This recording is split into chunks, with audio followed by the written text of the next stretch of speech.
The dark side, beyond the wrestling ring. A shocking murder-suicide. How did we know that Chris Benoit would turn into a monster? Pro wrestlers dying young. And allegations of drug abuse. The steroids started, the drugs started, prescription drugs, because of the injuries. I'm glad that the WWE has taken the steps it has to clean up our industry. Is the WWE steroid-free, drug-free? Finally, my God, finally, Chris Benoit has become the heavyweight champion of this world. In the fall of 2005, following the year he wore the championship belt, professional wrestler Chris Benoit was at the top of his game. In the ring, with the body of an Adonis, he was slamming opponents, being slammed, and putting on a show. Outside the ring, the former WWE World Wrestling Entertainment Champion was quietly spinning into depression and, in a sense, documenting his own mental breakdown. This is an open letter to Eddie on November 24th, 2005. Mike Benoit is reading the diary his son wrote over an 11-day period in 2005. The diary consists of rambling letters to his best friend, a wrestler named Eddie Guerrero. The first entry, the first note to Eddie, was written on November 23rd, 10 days after his 38-year-old friend dropped dead of a heart attack. Oh, Eddie, I forgot to tell you about my dream last night. I dreamt that both my parents were taken, perished. Mike Benoit believes it's the diary of his son going mad. And Nancy and I were trying to get to her parents in Daytona to save them because we felt that they were being taken next. And these people after them were very powerful people, high-ranking people. When we got to Daytona, it was too late. Her parents were gone too, perished. We just didn't understand this was going on at that time in Chris's life.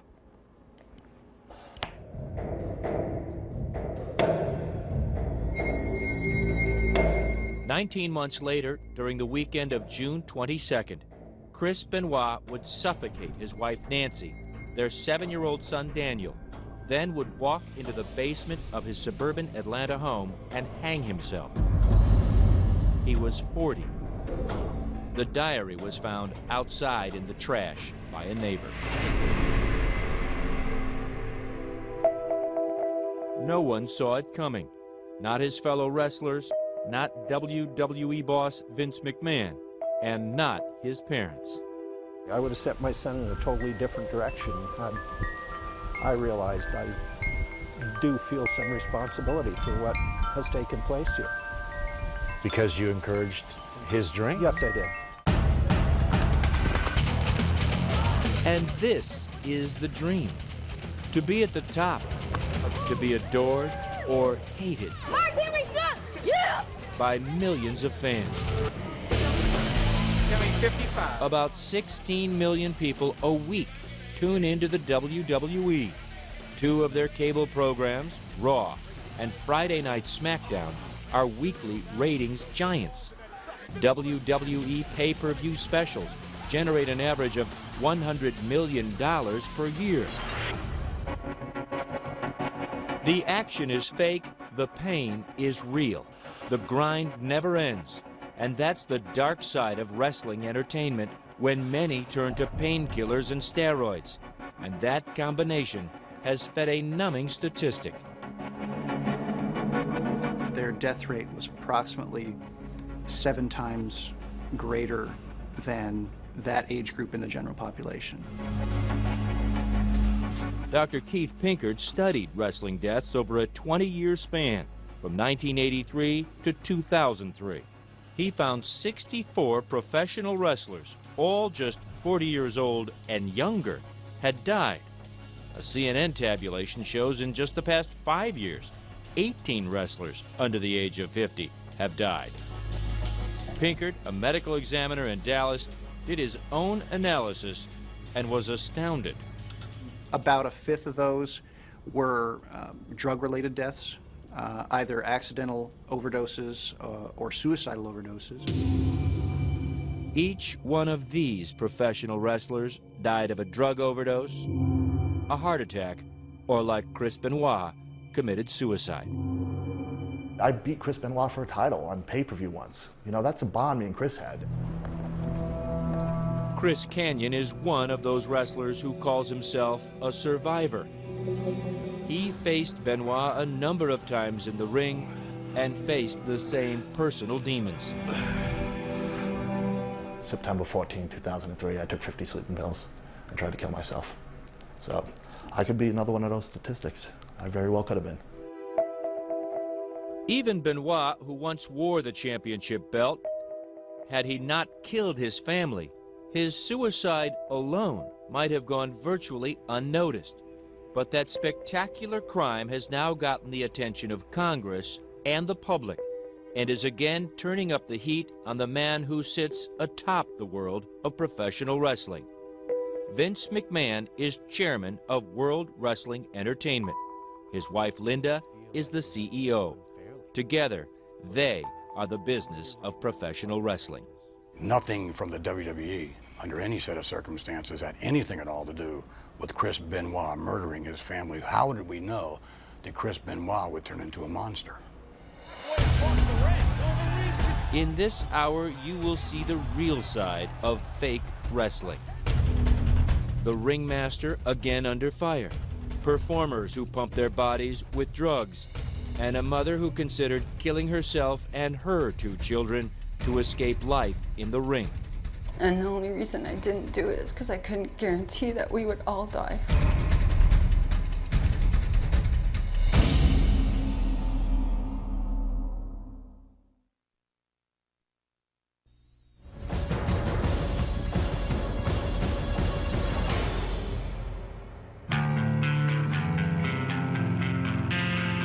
At first, there was the special tribute.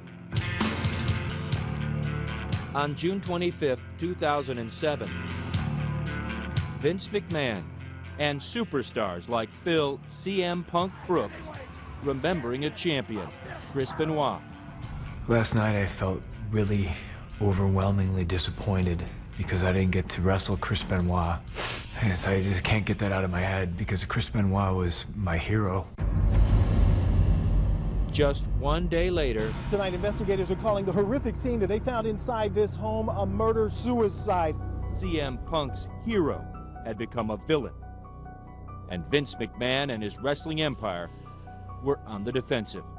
Good evening, ladies and gentlemen.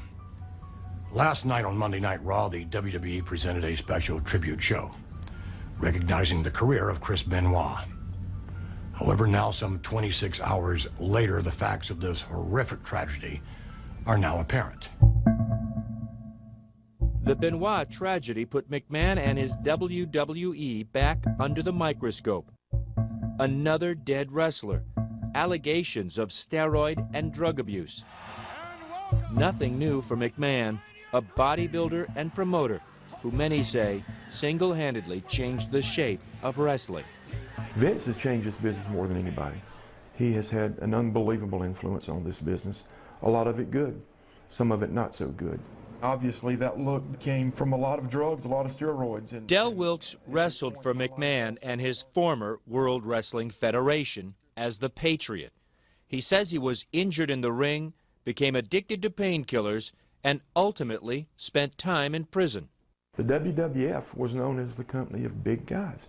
Vince liked big guys, and they were all there. You had certain wrestlers who... A former longtime WWE employee who asked us not to reveal his identity goes further, charging that McMahon not only changed the wrestlers, he also changed wrestling's legion of fans. When you look at pictures of wrestlers before the mid to late 80s, they don't look like bodybuilders. They look like your unemployed uncle sitting on the couch. That's what they look like. They're not jacked up guys. But now there's an expectation among fans that a wrestler has to look a certain way. As the wrestlers grew, so did the whispers of illegal steroid use. Those whispers turned into headlines when McMahon went on trial in 1994, charged by the federal government with distributing steroids to his wrestlers. The government star witness? McMahon's own, Hulk Hogan. Perhaps the most famous name in all of wrestling. Hogan, whose real name is Terry Bollea, admitted under oath that he had used steroids. He estimated as many as 80% of McMahon's wrestlers were using steroids. Terry! Hogan also testified McMahon knew his wrestlers were on the juice and said that McMahon had ordered steroids for his own use. Despite such damning testimony, McMahon was acquitted, but the trial did lead him to admit to steroid use. The government's long investigation had already led to him announcing an expansion of the drug testing policy for his wrestlers. McMahon tried to assure fans and critics he was serious, saying, "It should come as no surprise to you that the WWF has one of the most comprehensive drug testing education and rehabilitation programs in all of sports." The trial, the scrutiny, and defections to McMahon's biggest rival, the WCW, World Championship Wrestling, led to a downturn in McMahon's fortunes. Eric Bischoff ran WCW for McMahon's arch nemesis, Ted Turner, who at the time also owned CNN. WCW really dominated the sports entertainment category from probably about 1996 through effectively the first part or the middle of 1998. We were still very, very competitive, if not number one. We're close to it. The WCW and the WWF battled throughout the 90s, and both Turner and McMahon's organizations were dogged by allegations of steroid abuse. It was McMahon, however, who eventually won out. He bought the WCW in 2001, rolled it into his entertainment empire, and became the final word. Yeah, the WWE has, they're the last man standing in the world of professional wrestling. Vince McMahon now lorded over all of wrestling, its profits and its pitfalls. Steroids, human growth hormones, and the quest for bigger people in this industry. You like big guys, right? Well, again, I take exception to the fact that, our locker room now in terms of weight, as far as big guys are concerned, is lighter than it's ever been in history. There's an expression in our business that here's where you make your money. It's your face. It's what you do with it. McMahon protests, but there's no denying the massive, chiseled, almost unbelievable physiques of many wrestlers, and McMahon's eagerness to promote this look. Irv Muchnick, nephew of legendary wrestling promoter Sam Muchnick, is the author of Wrestling Babylon. Wrestlers see what works for other wrestlers and they copy it. There are only a handful of really top slots where you make huge money. So much money that you can really take care of your family and really take care of your health and really prepare for your retirement. Still, the debate over steroids and its impact on who gets to the top divides the wrestling community. It's pretty obvious. You can sit down and watch the show and at least decide at least a percentage of who's on and who's not. Former WWE champ Chris Jericho says you can wrestle and not be pumped up. I think wrestling is a very stereotypical image that it's all the big, huge behemoths and the Neanderthals that really make the big cash and really make it big. And hey, there are a lot of huge guys that make it, but there's other guys that aren't as huge that actually had to go and learn how to be a good wrestler to make it. Big, small, in between. Today, wrestlers may be split on what it takes to make it, but there's only one man who decides who wins and who loses: Vince McMahon. Coming up, is the WWE steroid-free, drug-free?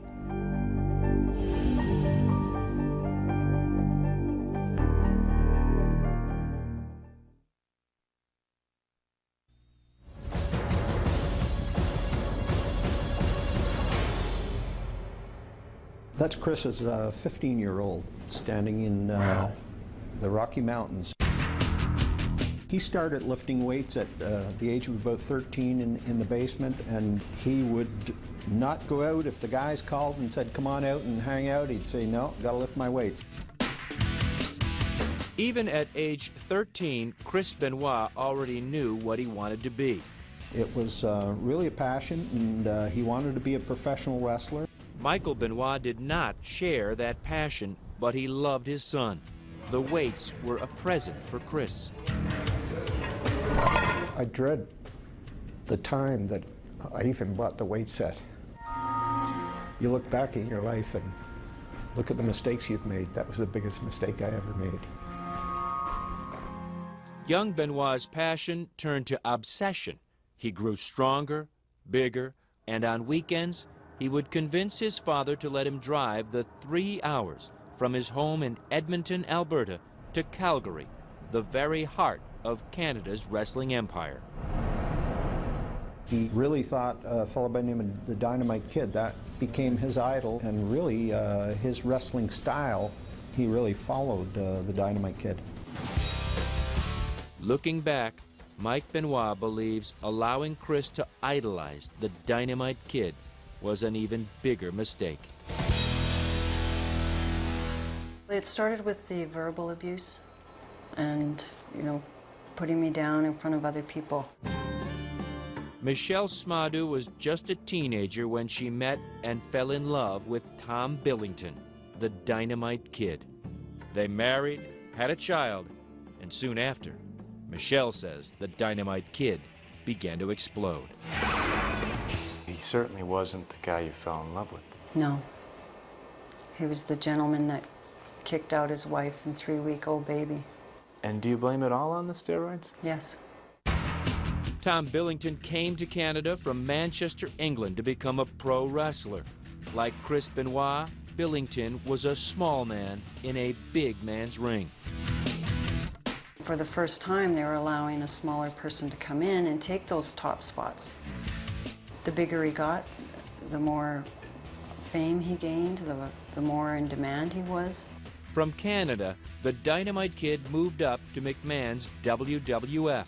He became one half of the British Bulldog tag team, but behind the scenes, he was crumbling. The steroids started, the drug use, prescription drugs, because of the injuries, which also starts with the alcohol. Michelle says at home the kid was out of control, at one time dragging her by the hair, holding a gun to her face. It became so bad that I just wanted to get out, and the way I was going to get out was I put my 2 children on the bed, the master bed, Bronwyn and Merrick, and Tom had a lot of guns, so I went to get his gun. And I wanted to shoot Bronwyn and Merrick, and then myself. And the only reason I didn't do it is because I couldn't guarantee that we would all die. Michelle never told her husband what you have just heard. The night before this interview, she finally told her children. I can't imagine how tough that was to tell them. Did they look at you differently? Well, there was a lot of tears, and we didn't say anything. It was a quiet acceptance. They know that something horrible went on during the marriage. The marriage ended in 1991 when Michelle bought her husband a one-way ticket from Canada back to Manchester, England. This is the Dynamite Kid today. Tom Billington now lives in a public housing apartment outside Manchester. He has lost the use of his legs. A pin sticks out from one of his toes. He readily admits wrestling did this to him. Wrestling and the fact he ignored doctors who told him to stop. I need the money. I went back to wrestling because I needed the money. The other British Bulldog, partner Davy Boy Smith, his younger cousin, died of a heart attack at age 39. Billington, who was only 48 years old, says he might have suffered the same fate were it not for a drug overdose that led a doctor to discover an enlarged heart. So he said he's inalised from taking steroids. So he said, don't take steroids again, you'll be okay. So anyway, I've never touched a steroid since 1991. Well, before then I did regular, you know, for years. In fact, he says, for years, many of McMahon's wrestlers took steroids. The bigger the physique, the bigger the promotion. I took it for the job. Because I was in the WWF, most of them was all big men. So I thought, well, I'll do it too. Billington says the steroids came from doctors, from friends, even steroids meant for horses. He took them all, took a terrible pounding in the ring, and like his now dead partner, began taking extensive amounts of painkillers. My back, my knees, oh Christ, my shoulder, different things. Yeah, I took painkillers. Tom Billington has never laid eyes on a 16-year-old daughter, born after his marriage broke up. He remains bitter about Michelle, saying she's brainwashed his children. He does admit holding a shotgun to her head, but insists he was not violent. I don't think it was violent. I mean, I put a shotgun under her chin once, but I had no shells. I only pretended that. This is the man Chris Benoit idolized. Shortly after Benoit's death, a British newspaper quoted the Dynamite Kid, harshly criticizing Benoit. "We've all been through it," Billington is quoted, "but we didn't take it out on our loved ones." He told us maybe it was the drugs. It can make you aggressive, the steroid. But I don't, well, personally, I wouldn't, you don't go and kill your bleeding kid, would you? Or wife, whatever. Coming up, new revelations about Chris Benoit's death and the Benoit family's search for answers. I said to my wife, I said, it's our only hope.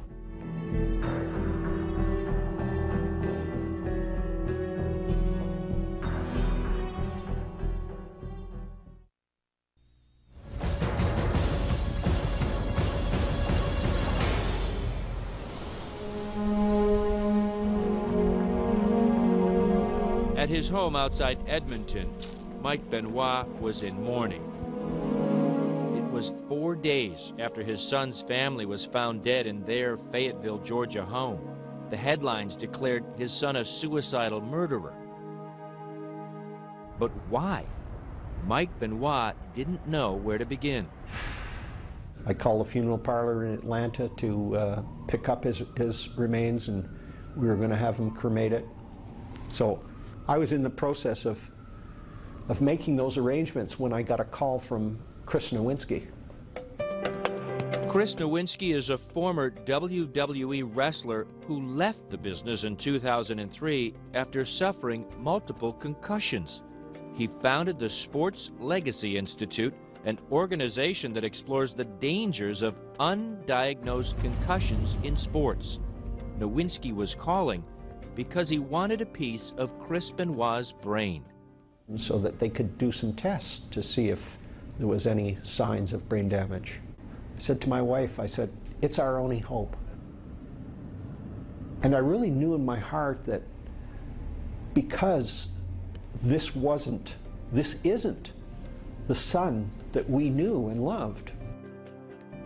Through cooperation from the Benoit family, we have had the opportunity to examine the brain tissue obtained from the autopsy of Christopher Benoit.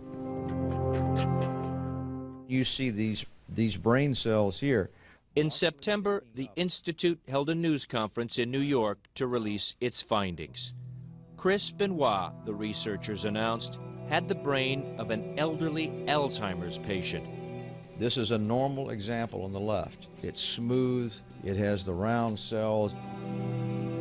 Christopher Benoit's brain, you see the projections, the connections here.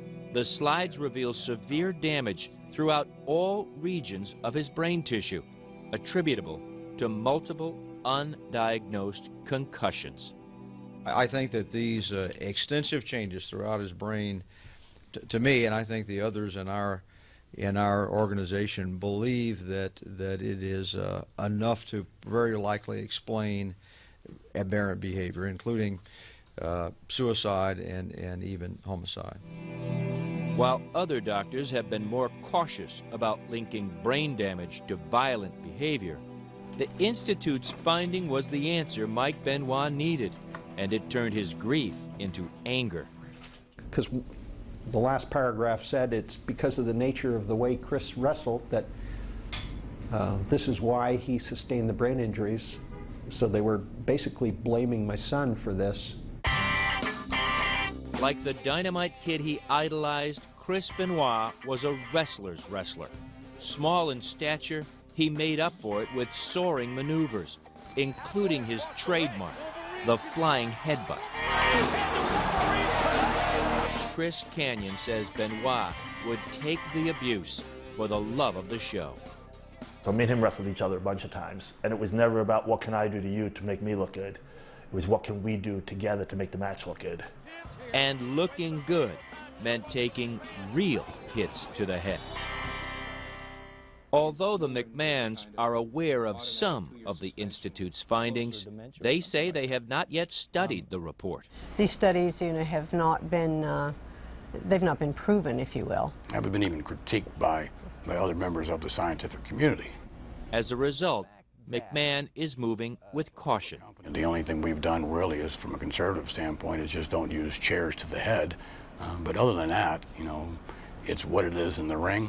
Accidents do occur. It's not ballet, as they say. He did have some kind of brain injury, to get back to that point. I would think from a business standpoint, Mr. McMahon, you would be concerned about that, if you are concerned about your wrestlers. There's no question we are. We're concerned about everything. But again, you're frying me with facts, if they are facts, that are after the fact. The fact is, there is mounting evidence across all sports that multiple concussions can have devastating consequences. But McMahon just doesn't buy that concussions drove his former champion to kill. The findings themselves state that Chris Benoit had the brain of an 85-year-old man with dementia. And I would suggest to you that if, from a layman's standpoint, Chris Benoit could not do what he did for a living. He could not function as a normal human being. He couldn't even go to the airport if, in fact, that report were accurate. Still ahead, is there a gaping loophole in the WWE's drug testing program? My 3-year-old could drive a freight train through it.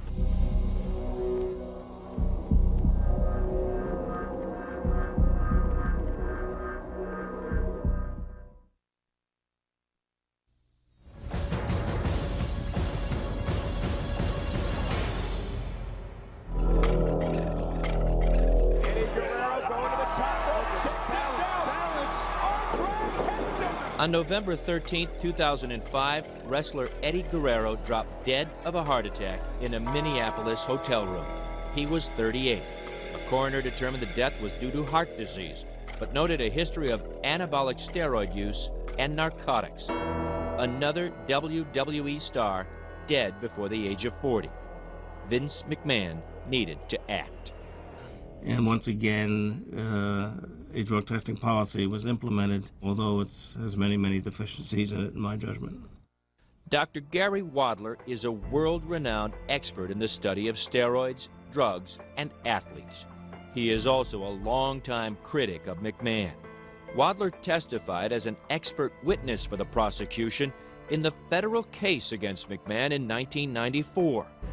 During the government's investigation that led to that trial, McMahon announced the launch of what he called the most comprehensive drug testing in all of sports.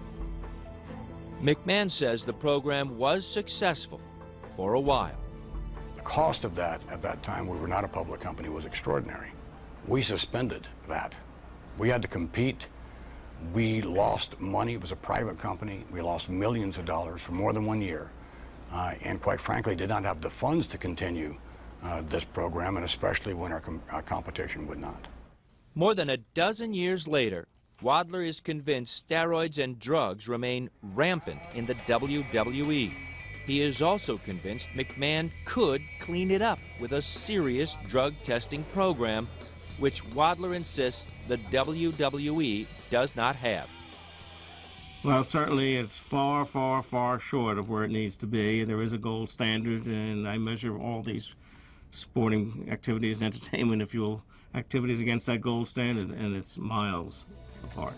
That gold standard exists here at the Olympic Training Facility in Colorado Springs, where Travis Tygart heads up the U.S. Anti-Doping Agency. Under his direction, athletes are randomly tested and, if caught just once, face a 2-year suspension from competition. If caught a second time, they can be banned for life. If there's a desire to have a truly effective anti-doping program and to be as clean as you possibly can be, I haven't seen any excuse that's been put forward up to this point why that can't be done. Like Wadler, Tygart believes McMahon and the WWE are not serious about running a clean program. He says look to the WWE's own policy. Performers who are caught are given only a warning for their first offense, a mere 30-day suspension for a second offense. You need to flunk a drug test 4 times before you are actually let go. Then there is the loophole. And that basically says, if you got a prescription, you're clean. Yeah, it's just a loophole in my mind that guts the entire program. You know, my 3-year-old could drive a freight train through it, to be quite honest, because it's so easy. Like many other wrestlers with the WWE, Chris Benoit found no problems getting a prescription. Authorities in Georgia say one of Benoit's doctors was prescribing a 10-month supply of anabolic steroids to the wrestler every 3 to 4 weeks. To his credit, to build a better drug testing program, Vince McMahon hired Dr. David Black, who helped the NFL develop its rigorous testing. Black says he was brought on to clean up the WWE. Were you apprehensive about stepping into the ring with these guys? Whether or not they would truly be serious and follow your recommendations? This has risk, yes. If I believed the talent were not going to cooperate, if I believed that the WWE was not sincere in this effort, then I've made a foolish decision. But I've listened. I have seen action follow verbiage. And I've seen the determination in Vince's eyes when he's told me, Dave, I want this deal addressed. Since the program began in February of 2006, more than 30 WWE wrestlers have been suspended, including 2 after our conversation with Vince McMahon. Dr. Black says twice that number have tested positive and been given a warning. Black's program includes random urine tests 4 times a year, no advance warning, and he says he has full authority with an outside medical consultant to determine if a prescription drug being used by a wrestler is necessary and legal. Black says he doesn't take orders from McMahon, but admits the program is not foolproof. He concedes that some of the huge bodies in the WWE were built in a pharmacy, not in a weight room. We are working towards making sure that all the physiques presented are natural. As a result, am I going to see smaller and smaller wrestlers in the ring? I think over time the impact of the program will be that we will see healthier wrestlers in the ring. Critics of McMahon say that does mean smaller wrestlers. This former employee, who wants to remain anonymous, sees that as a deliberate attempt to get steroids out of the headlines. When the steroid scandal first happened in the early 90s, and a lot of these guys came off the gas and they got smaller, the business also suffered. Now, he says, it's happening again. The death of Benoit, the death of Guerrero, the allegations of steroid use run amok, and a congressional committee asking questions. Suddenly, there are smaller WWE stars, one whose very gimmick is to be drug-free. When we come back... You're Mr. I'm straight edge. I'm straight edge. What the hell does that mean?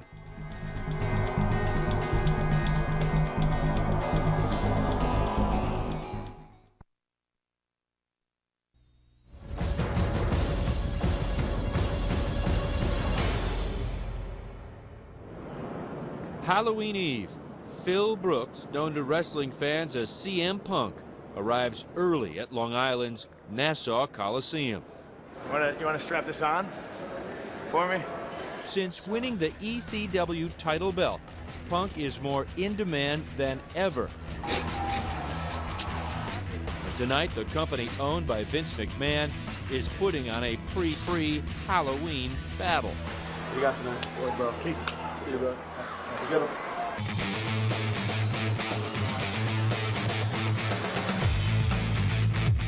CM Punk is literally half their size, but is suddenly becoming a big star, promoted not only for his skill in the ring, but the lifestyle he calls straight edge. It means I don't drink, I don't smoke, I don't do drugs. I guess to a lot of people, I am boring. Punk's clean lifestyle stands out at the WWE. This guy's the current Extreme Championship wrestler. He's getting star treatment. Y'all give it up for CM Punk! Yeah, boy! He's tapped for radio interviews. I think what stuck with me from being a kid was the British Bulldogs. Even his workouts get interrupted with the press calls, like this one from Germany. You know, you've been at it for 10 years, but your sudden rise to fame at this time has to do with the fact that the WWE wants to hold you up as an example, saying, look, we've got a clean wrestler. I think it was, I don't think that's the sole reason. I think it was more circumstance, you know? I mean, all this stuff started to happen, and I just happened to be there. While the WWE is trying to put the Benoit story behind it, its wrestlers can't escape nagging questions about steroid abuse. John Cena is a WWE superstar, now recovering from an injury in the ring. He doesn't like being asked if he has used steroids. Have you ever used steroids? Absolutely not. This is a crazy question, and it's something that it's tough to answer just because of the way society is now, the way people conceive things, because performance-enhancing drugs have got the spotlight, and it's a hot thing to talk about. The McMahons, Linda and Vince, insist their drug policy is for real, and the accusation that it's just for show to take the heat off is not true. The federal government didn't suggest that we start a program of this nature. The media didn't suggest that we start a program of this nature. It started because it was the right time to do it. We had the funds to do it. It was the right thing to do. Is the WWE steroid-free, drug-free? I don't think that there's any organization in the world, be it entertainment or be it sport, that can tell you that they are totally drug-free. Evidence of that surfaced just this past September, 3 months after Benoit's death. A prosecutor in Albany, New York, found 10 current wrestlers on the customer list of an internet pharmacy accused of dealing illegal steroids. So we took action immediately, the same day. They weren't actually caught by the WWE's drug policy. They were caught by some local prosecutor. Sure. Chris Benoit was one of them. But he had been caught earlier by the WWE, testing positive for testosterone. Because it was a first offense, he was only given a warning. When Benoit retested just this past April, 2 months before his death, he was clean. Chris was someone I did view as a very positive part of the program. He always indicated in those conversations that he did not want to violate the policy. Autopsy results show Chris Benoit had steroids in his system at the time of his death. We're not looking to just, say, got you. We want to protect the health and well-being of the men and women who are part of World Wrestling Entertainment. As it turned out, the McMahons are holding up their testing program, which now includes heart scans for their performers, as an example of a positive turn in a tough business. They have even offered to pay for drug and alcohol rehab for former wrestlers. But McMahon is not about to accept any blame for what others do to themselves.